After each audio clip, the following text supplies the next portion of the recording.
Hello guys! I'll show you how to cook the steamed chicken. First, i-dry lang po natin ang chicken using paper towel. Dry lang po natin maigi. And then, isusok po natin siya sa salt. Make sure po na nalalagyan natin yung buong katawan ng salt. Don't worry guys, hindi po siya maalat kahit madami po nilalagay mo. Make sure lang po nalalagyan lahat ng buong katawan. And then, after po nyan, ibababad lang po natin ang salt sa chicken ng 30 minutes to 1 hour. After 30 minutes or 1 hour, lalagyan na po natin siya ng white paper.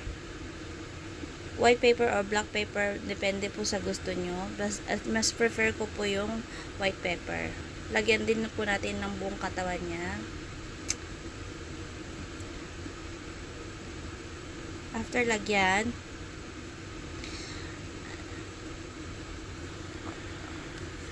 lagyan lang po natin. Set aside. Nag-prepare ako ng spring onion, ginger, garlic, at Chinese cabbage.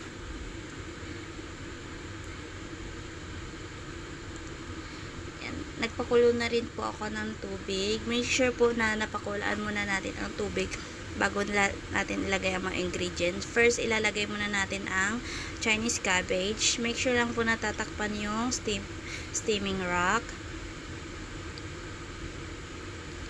Next po, ilalagay natin ang spring onion. Then, follow up the ginger. Then, the garlic po.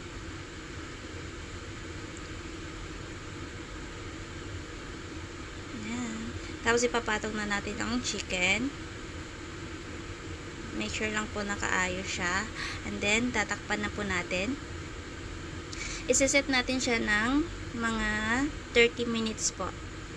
I-steam natin siya ng 30 minutes. Start. And then, yan. Kumukulo na. Yan lang. Thank you for watching. Bye-bye.